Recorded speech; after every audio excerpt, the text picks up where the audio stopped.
Welcome to the Me and Money podcast, where your hosts and certified financial planners, Matt Fizell and Elliott Appel, share their thoughts on hot topics, important concepts, and real-life stories in personal finance. Hear from Matt and Elliott as they share lessons learned in their own financial journeys and those they've witnessed throughout their careers while helping clients. Have a question you'd like to hear discussed on a future episode of the podcast? You can reach out to Matt or Elliott or drop your question at the link listed in the show notes. Before we get to the episode, we'd like to remind you that while both Matt and Elliott are financial planners, they are not your financial planner, and this podcast is only intended for educational purposes. For full disclosures, please be sure to listen to the end of the episode or check out the show notes on your favorite podcast platform. Now, on to the show with your hosts, Matt Fizell and Elliott Appel. Welcome to another episode of the Me and Money podcast. We're here today to continue our estate planning marathon, shall we call it. We're going to talk healthcare power of attorney, or I guess the other documents we're going to get into, just the package of maybe healthcare documents that you should be considering with your estate. But before we get to that, Elliott, how are things going over in your world? It's good. I'm loving the weather here. There's less humidity, so I can actually go outside and be in a pleasant environment. I know. I love chatting with you, but I closed my window because I didn't want noise from outside, and I'm kind of upset about it. So, same. Yeah.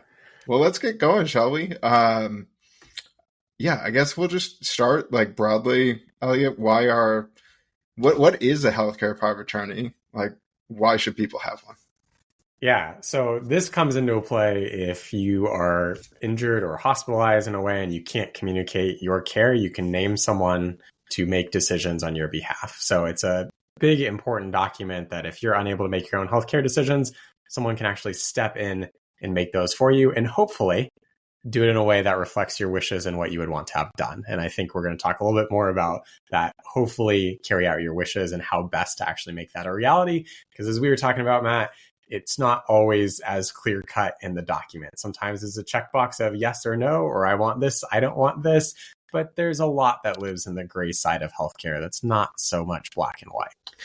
Yes. And I think this one, last episode we talked about financial power of attorney. I know that's your favorite document, but I think if I had to pick a most important one outside of just like a will, I think this one to me is more important. Okay. I mean, usually, right? Because when you're in a not so great situation, like usually it is healthcare related, right? Like, yeah. I don't think there's a financial situation that's going to cause the trigger of financial power of attorney, right? But this one, I feel like there's a lot of room to go wrong. And unfortunately, it usually pertains to like you living or dying. So it kind of is life or death, right? Yeah, definitely. Yeah. Yeah. So I guess, when people are thinking about this, Elliott, like what are some of the bigger things that, or maybe more common things that people would see in these documents? I mean, the big thing, and we just talked about it, but like who you're actually naming. I think that's one of the most important things. And also listing successor people. So if your primary person is not there, cannot be contacted, doesn't want to serve that role, you actually have some backups. And I know some people like to list two people, and maybe that's the only two people you trust in the world, but I am a big fan of backups just because we don't know what life is going to bring. And so I'm one of those people where I'll list 5 people. I don't know if necessarily I want the 5th person to actually do things for me, but I want them to have that option as opposed to I don't know who it goes to at that point making decisions. So that's the primary thing to think about is who's going to take over for you, and do they actually have the knowledge of what you would want to have done, which we'll talk about in a bit. Yeah. What else do you see in those documents, Matt? Or what else do you find important with that? Yeah, I want to stay there for a second. And this is such an interesting thing. I actually had a client make this comment a few years ago, and ever since they said it, it just really stuck with me. But I'm actually a big fan of encouraging my clients and just people who are getting these done for the first time or just need to go revise them to have 2 people in some cases, like that first line of defense. Especially I see this more with like elderly folks, and I think back to how it went with my grandma when she had a stroke. Like, I really think there should be 2 people there collaboratively making decisions if there are siblings or multiple children or whatever, like, because it's very isolating, number one, to have to make that decision on your own. There can be a lot of outside pressure on that individual to make a certain decision. And I think the bigger the family, like, the more complicated this can get. But also, like, going through the grief process, right? It can be really challenging if you're the one who made that decision and maybe not everyone was on the same page. So it's almost like shared, I guess, grief, right? Or shared guilt, maybe. Sure. Guilt's not the word I want to use, but I think you get what I'm saying, where you're having someone that you can, I guess, actually empathize with, and having made whatever decision you made together. I think that's really important. Interesting. So I'm going to take the other side of that. This is a point that I think you and I disagree on, which is fine. But I actually like naming one person. I don't like the other alternative, in that you have two people who may disagree. And then how do you decide on a plan of care? If there's two people who are named, can they act independently? How does that work if one's not there and one is, or if they're both there? For me, I've seen that come up with conflicts. And then, we both have wives who work in healthcare. And I'm sure you've heard horror stories about hospitals of families disagreeing on plans of care. Yes. I know I have. And so it's one of those things where I hear those and I'm like, I don't want that. I want one person to live with that decision. So I think that's important to know your family, and, like, is that a good decision or not under the stress of whatever it will be in the hospital? Yeah. So that's an important point to bring up. Well, and that's a good point. And I think as we get into more of the discussion today, right, like, how it's not really, I mean, it can be very black and white, right? Yeah, definitely. But there can also be more context added to these documents. And in that case, I'll play a little bit of, bringing it back to my side here and push back on your thoughts a little bit. Yeah. But, if your true intentions are well explained and clear, not, vague and leaving a lot of room for interpretation, I don't think there should be too many areas of conflict. Like, whether or not I or you, let's say theoretically we're making this decision together, whether or not we agree, like, if it's clearly spelled out and explained, like, I do not want this in this scenario, then, well, we need to operate by the document, right? Like, it's still your wishes. But I think you make a good point. And this, again, I think even depending on family dynamics, like, if you know 100%. There's a lot of conflict between members of your family and those people are making decisions together, maybe they shouldn't be together, right? Like, maybe you could pair to other people, or perhaps your route is the better route. But I think it just really explains, Elliott, right? Just like all the other episodes, there is no one right answer. And absolutely, 100%. You bring up a good point of actually documenting these wishes and making it known to these people, which a lot of people don't. That's where there's some confusion. There's also some times where people just decide, hey, I'm going to override my loved one's wishes and I'm going to make decisions that were contrary to what they want. And unfortunately, those are not fun stories to hear. No. And two, right, I think to expand even the theoretical range of possibilities, right? Like, maybe two siblings are in very different financial spaces, and one is maybe banking a little bit more on, say, inheriting that money instead of someone else. Like, but that's a real dynamic, right? Like, we have to, absolutely. We have to think about those. And I know nobody thinks their kids or their family would do it to them, but at the end of the day, money can do some pretty wild things to people. So absolutely. That's again where I'm going to say, I think this is both a health and financial decision, right? Like, whereas I feel the financial power of attorney is more of just a financial one. Yeah. I agree. Yeah. So why don't we talk a little bit about, like, we talked about having it clearly explained, like, maybe not just checking a box. When you say, some are just check boxes, what kind of boxes are listeners going to be checking, Elliott? Yeah, I think the classic one people think of is, do I want nutrition or hydration if I'm going through the dying process or not? That's a pretty common checkbox on these documents. And, I've had attorneys say, basically talk to your doctor about that. What would you want? Because sometimes it's not an intuitive answer of whether you do or you do not want it. And there's other things like maybe CPR in there, and under what circumstances you'd want CPR or not. And that's another one to research, because I think it's a glamorized thing on TV of like, oh, we're just going to do CPR and they're going to come back and it'll be really easy. It's not the description of grandma's 84. We just cracked her ribs. She's going to have a really long recovery time and she may or may not make it. And it's really painful.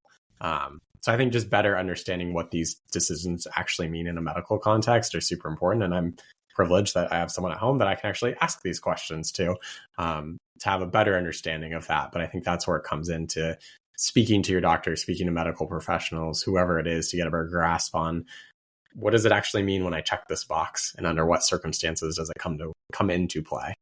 Yeah.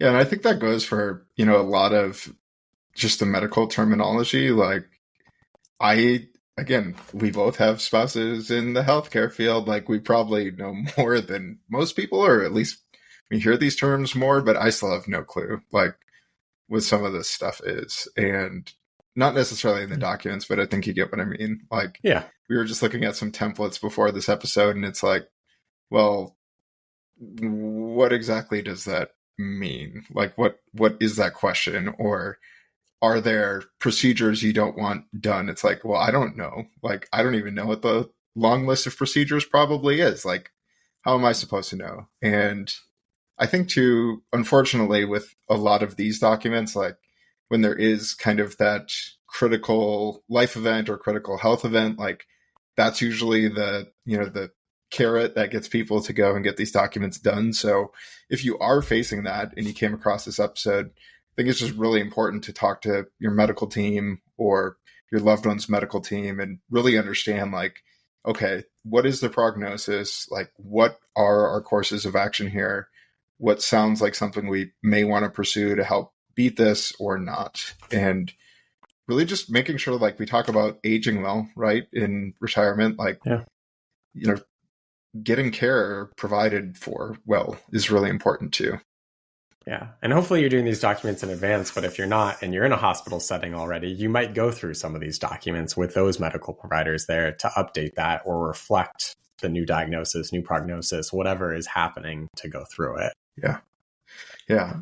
Another one I think is always interesting in terms of like a conversation with clients is like persistent vegetative state, or how long do you want to be in a coma? Like those are, they're really hard scenarios to even think about. Like, yeah, what would you do in that situation? But I think those are even interesting on the templates too, because some will say like, if I'm in a coma for X amount of time, or, if I'm unexpected to come out of the coma, well, it's like, well, how long, right? Like, yeah, does that mean the doctor's not expecting me to come out of coma for 3 months or 12 months or 2 years? Like, what does that even mean? And I think especially, the biggest fear for a lot of people who are in caregiving situations, and Elliott, you can probably speak to this better than I can because you've certainly lived it out and you work with a lot of those people, but, there is kind of that ticking clock of like, are they going to run out of money? I know that was some of the conversation, like when Allison's grandma passed away this winter, like memory care and all these things, it is kind of a ticking clock. And it's like, how long does this go? Right. So what has your experience been just in having those conversations with clients, or what are you seeing in that space? Yeah, I think it's one of those things where it depends on the person and quality of life, like what they want to have done. Because you can run out of money, and assuming you're still unhealthy and you qualify for Medicaid and you go through that, that is sort of the default option that a lot of us are on. One of the best things I think I did is I wrote up a document. It's not legally binding, but I attach it to my healthcare stuff to talk about what I want quality of life to look like. So it at least gives them a framework that they could talk with medical providers about, to say how likely it is that I could do this or I could do that. And how does that look? And I encourage folks to just either have a conversation or write down some things to attach that to it. Again, not legally binding, but it gives sort of a roadmap as opposed to this check the box topics where it's like, is quality of life still good? Am I running out of money? Am I a burden? How does this work? Am I still happy, or is my loved one still happy? What does that look like? It's not perfect, but I think it's an improvement on, again, check the box type situation. Yeah. Yeah, it is. it is important. And unfortunately, it's only something that we can do ourselves, right? Like, it is hard sometimes to go get those documents done or find the energy and the time to go do that. But we are the only ones who can make these documents for ourselves, right? Yeah. And then if you're a caregiver for someone else, and maybe inspiring the conversation, bringing it up. Maybe you are sort of a pest to say, hey, let's have a conversation about dying and caregiving and what this looks like and why it's important. And reframing it of, I want to carry out your wishes so you can live a really good life at the end of life. Because the default tends to be not so good and a lot of confusion, right? We don't want that. So, bringing up these conversations, going, what would quality of look like in this situation? Would you want this to happen if this happened? And just playing through some of those scenarios. Again, you're not going to think of all of them entirely, but if you can think about if I could sit in front of the TV and be fed through a tube and still have conversation, is that good? If I can't have a conversation, but I can still watch TV and I can still sort of interact with eyes and hands, is that thinking through those scenarios? And I know it's not a fun thing to think through, but I think it's one of those necessary things because, again, we're all probably going to reach a point where we're not going to have the same faculties we had a decade or two ago, and trying to figure out what's appropriate for you and for your loved one who's providing that care. That can be a real gift and a blessing.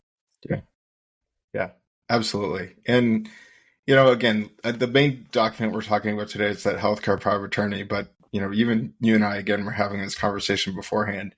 There are some supplemental pieces that come along with this document. Sometimes they're baked right in on some templates, depending on how attorneys draft them, or states. A lot of states have free resources. You can just do insert your state power of attorney or healthcare power of attorney. What are some other pieces out there, Elliott, that people should be thinking about or should make sure are wrapped into their healthcare power of attorney?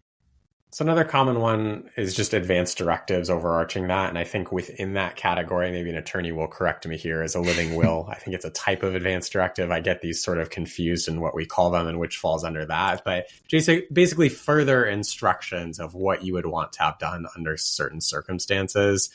Maybe we'll come back to that. But also some people will fill a POLST form, physician orders for life-sustaining treatment, that gives a little more, if you're maybe closer to death or older, it gives a little more insight into things like CPR and other things that you'd want to have done.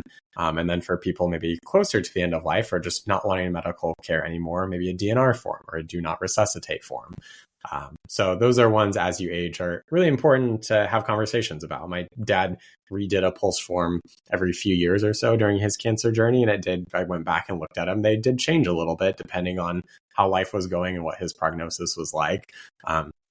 Never completely filled out a DNR form, I think, from what I recall. Probably should have at certain points, but my dad was a fighter, better or for worse. But there's a lot of good circumstances where you'd want a DNR form. Yeah. Potentially on your values, I should say. Yeah. And I really do want to, hammer home what Elliott's saying there. Whatever you hear on this podcast, please, please, please verify with your state. We were even looking at the state of Wisconsin templates, and the living will had some questions in the power of attorney, but not all of them. So they're technically two different things. And then the advanced directive or letter to a physician was a different subset of questions. So I think here more is better, right? The more context you can provide and the more of these templates, if you have multiple in your state, you can do, that's probably best. Don't let best get in the way of good, though, in just having something. So, I think that's really important. But generally speaking, the more context you can provide as to what your wishes are, the better. And Elliott, I know we were looking at some other templates. I really liked the state of Washington's where, I want CPR no matter what, or I want CPR unless I don't have a good chance of living, or I don't know what some of the other contextual pieces were underneath there. But, those are things that you can think about. And, again, the more context you can give while you can give it is preferred versus when you're in that state where you can't, advocate for yourself anymore. And really, you just don't want people to be guessing, I guess is what I'm trying to drive at. Yeah. And that's really why I liked this Washington State one that we pulled up. It's by the Washington State Medical Association, and it's an advanced directive, and they have a section says, consider sharing the following, be specific, add pages if needed, cross out any sections you prefer not to complete. And it talks about those wishes. Like, what do you love to do mentally and physically that you can't imagine living without? What do you value most in your life? What provides you support, comfort, and strength during difficult times? It gives some examples. If you are familiar with medical treatments, are there medical treatments you would want or not want? People of different faiths and different religions and different beliefs, there's certain procedures they don't want. And that would be a really important thing that if the person doesn't necessarily know that, to put inside there. Do you have any specific beliefs that you'd like to guide your medical treatment? So again, more context, I think, is better in any of these documents, whether it's directly in the document, something you attach to it, just providing some more context as you talked about, Matt. Yeah, absolutely. Anything else you'd want to add on either of those documents? I don't think so. I think just to reiterate what we already said, like, talk to your medical provider, talk to an attorney, talk to people you trust about this so you get familiar with your state and what you want to have happen in your own life. Yeah. Yeah. And the one I want to hit home here at the end, and if you have anything else you want to add to, but just a simple HIPAA release. This one is a lot more complicated than I thought it was until actually I had to go do some of the stuff for my dad and help him. And again, my dad is still able to make medical decisions, but he wanted some help making medical decisions because he couldn't understand, like, either what the doctor was saying entirely, because confusing jargon, etc. Right? What does this lab result mean? But what I didn't realize is even though I had it in a formal document, every hospital then required me to go get his darn signature the first time, like, because he was still able to make his own decisions, right? He wasn't expressively giving me total control of everything, but every provider wanted a different form signed. So those are things where even if you think you have it, like, especially now with like consolidated medical records with like MyChart or whatever other apps are out there in that space, you need to have access to that stuff. And that can be, too late sometimes if you don't get it before that person's able to grant you that authority. Yeah, that's a good reminder to check in with each of the individual facilities because they probably have paperwork that they're going to want to have done as opposed to a general HIPAA release form that an attorney might prepare or your state might have as well.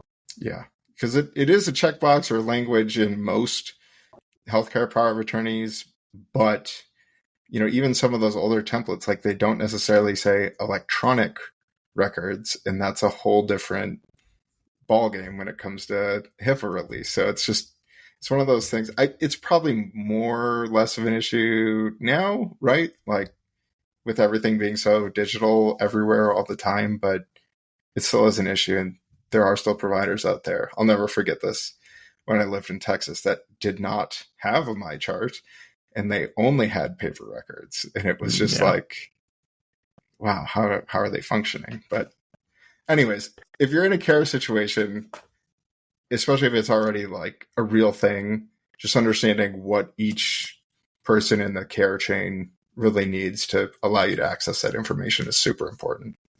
Yeah. And that's a good point to also put these on file with those medical providers. Like, if you have a power of attorney for healthcare set up already, that's something that we did whenever my dad went into a new facility. I had that on hand and had it electronically.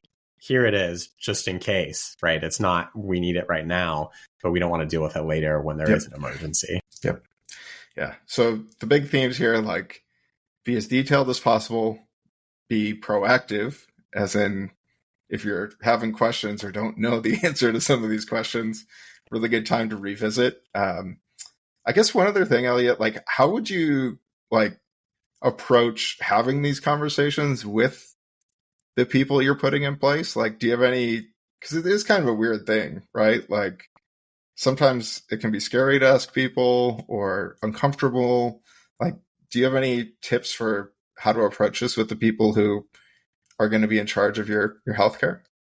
Yeah, I have a few ideas and I'd be curious to hear yours, Matt, but there's the blunt approach, and I'm a pretty blunt person by nature. So with a lot of my family and friends, it's really like, hey, I'm doing this document. I'm either asking you to be this or I'm putting you in this position if, like, I already know them well. Let me know if you have any questions, or I have a document that goes with that. that's an approach I often take. I realize that's not an approach for everybody in their family dynamics, in which case it's, hey, I read an article about XYZ that happened. Like maybe this person didn't have a DPOA for healthcare, and here's what happened.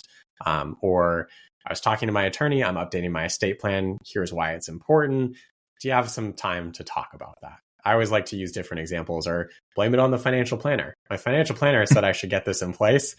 Can we have a conversation about it? And arrange a time, whatever that is. Maybe you're doing something else while you do it, so it's not just straight ahead if that feels awkward. But that's often how I like to broach it if we're not going the blunt route. I love it. What do you think? Well, it just sparked an idea, like how, if there's like a big sporting event or something going on in town, like they give like the doctor's note, like, should we just have that? Like, I'm sorry, my financial planner is requiring that I have this conversation.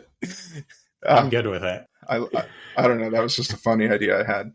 I think I would echo a lot of what you're saying. Like, maybe, I don't know. Like, I guess here in the Midwest, that's something like you'd probably do over, like, hey, like, do you want to come over for dinner? Like, that kind of thing. Like, do something to lighten the mood. I always talk about this with like budgeting conversations with some of my clients who need to focus more on the budget. Like, make it as enjoyable as possible. Like, because you are talking about death. Like, and I know that's kind of what we have to do sometimes for our job, but it's different when someone's paying us to have those conversations and to like help them have those conversations versus like bringing in your friend or your sibling or your parents to like have an uncomfortable conversation that they've probably been avoiding themselves or don't really want to have.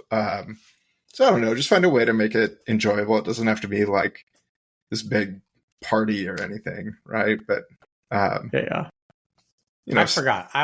Someone recommended to me, I forget the name. It can be made into a game, but there's actually death cards. And I know that sounds morbid, but it sort of talks about like, gives you A, B, and C, or maybe D options, describes the scenario, and then you get to answer how you'd answer. And it's not just like really super heavy stuff. Some of them are lighthearted and fun too. That was kind of a fun conversation to do with friends and family as well. So that can be another way to sort of introduce it and just spark more conversations around this, which are important. Yeah. And I think too, like, I'm blunt just like you, but I would rather just say like, hey, like, this is what I'm thinking. Like, are you okay with that? Right? Like, or how do you feel about that? Like, get that buy-in, let them make that decision, because you really don't want people who are going to be begrudgingly doing this because they're probably not going to do a great job. Yeah. All right. Any final tips on your end, Elliott? No, this has been great. I hope people have some good takeaways from this. And if you have other ideas, shoot us an email and let us know. We'd love to include that. Yeah. Or any horror stories, because we're going to touch on that too in a future episode. So, and then we get off of death and go on to happier pastures, right? Sounds good, Matt. All right. Good to see you, Elliott. Take care.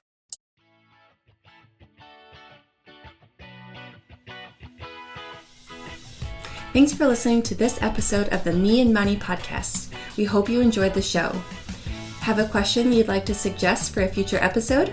Drop Matt or Elliott a question at their email or use the linked form in the show notes. Like what you heard? It would be a tremendous help to us in our mission of having real conversations about personal finance by leaving us a review on your favorite podcast app. A few words can go a long way in connecting those looking for content like ours on their app of choice. You can also support the show by liking, sharing, and subscribing. Thanks again for listening, and be on the lookout for future episodes soon. The Me and Money podcast is hosted and produced by Harmony Outsourcing Services LLC. Matt Fizell is an investment advisor representative of Harmony Wealth LLC. Elliott Appel is an investment advisor representative of Kindness Financial Planning LLC. However, the views and opinions expressed by Matt and Elliott in this podcast are not intended as individualized investment advice on behalf of Harmony or Kindness, or as tax, accounting, or legal advice. Although we gather information from sources that we deem to be reliable, we cannot guarantee the accuracy, timeliness, or completeness of any information prepared by any unaffiliated third party. When specific investments or types of investments are mentioned, such mention is not intended to be a recommendation or endorsement to buy or sell the specific investment. Harmony is a registered investment advisor authorized to do business in the states of Wisconsin and Texas and other jurisdictions where exempted. Kindness is a registered investment advisor authorized to do business in Wisconsin and Washington and in other jurisdictions where exempted. Registration as a registered investment advisor does not imply a certain level of skill or training. This website contains links to the Harmony and Kindness websites that provide general information about the advisory services offered by Harmony and Kindness. These links are provided as a convenience only. Harmony and Kindness can only provide individualized services after you sign an agreement and receive required disclosures. Users of this website may, but are not required to, engage the services of Harmony or Kindness for advisory services. Please remember that all investments involve varying degrees of risk, and the future performance of any specific investment or investment strategy is not guaranteed to be profitable or equal to any historical performances. As a final note, we'd encourage you to reach out to your financial professionals before implementing any of the strategies or concepts discussed in this podcast. Thanks again, and we'll see you next time.